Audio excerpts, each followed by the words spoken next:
தோழமைகள் அனைவருக்கும் என்னுடைய வணக்கத்தை தெரிவித்துக் கொள்கிறேன். நான் உங்கள் தோழி நாகசித்ரா.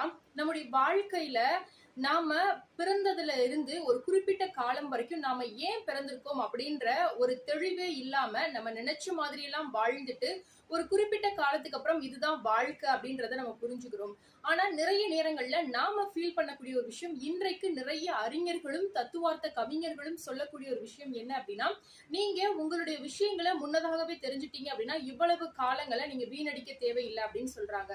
அதனால நம்ம என்ன பண்றோம்னா ரொம்ப வேகமா பின்னாடி நடக்கக்கூடிய விஷயங்களை கூட நம்ம முன்னாடியே செஞ்சிடணும், மற்றவங்களை விட ஒரு படி மேல இருக்கணும் அப்படின்றத மட்டுமே கவனமா கொண்டு நம்முடைய வாழ்க்கையில அப்பப்போ நடக்கக்கூடிய விஷயங்களை, நடக்க வேண்டிய விஷயங்களை கூட நாம தவிர்க்கிறோம். அந்த ஒரு என்ஜாய்மெண்ட்டை நாம அனுபவிக்க மறந்து போயிடுறோம் அப்படின்னு சொல்லப்படுது. சோ இததான் பாலகுமரன் அப்படின்ற ஒரு கவிஞர் ரொம்ப அழகா சொல்லுவார். எழுத்து சித்தர்னு கூட அவரை சொல்றாங்க. அதாவது இந்த உலகத்துல நாம பிறக்கும் போதே இந்த விஷயங்கள் எல்லாம் மாயையால் மறைக்கப்பட்டிருக்கு. இந்த மாயை யாரால உருவாக்கப்படுது அப்படின்னா கடவுளால உருவாக்கப்படுது. அப்பனா கடவுளால் கட்டமைக்கப்பட்ட இந்த விஷயங்களை மாற்றி அமைக்கிறது அப்படின்றது முடியாத காரியம் அப்படின்றது எல்லாருமே அறிஞ்ச ஒண்ணுதான்.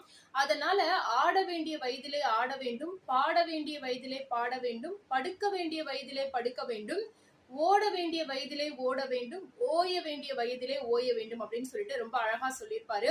அதே போல உங்களுடைய வாழ்க்கையில அப்போ என்ன நடக்கணுமோ அதை மட்டுமே நடப்பிப்பதற்கான செயல்பாடுகளை முன்னோக்கி செல்லுங்க. பின்னாடி பல வருடங்களுக்கு பின்னதாக நடக்க வேண்டிய விஷயங்களை இன்றைக்கே நடப்பிப்பதன் மூலமாக நான் பிற்காலத்துல எந்த பிரச்சனையும் இல்லாம இருப்பேன் அப்படின்னு சொல்லிட்டு இன்றைக்கு நீங்க என்ஜாய் பண்ண வேண்டிய விஷயங்களை நீங்க தவிர்க்காதீங்க.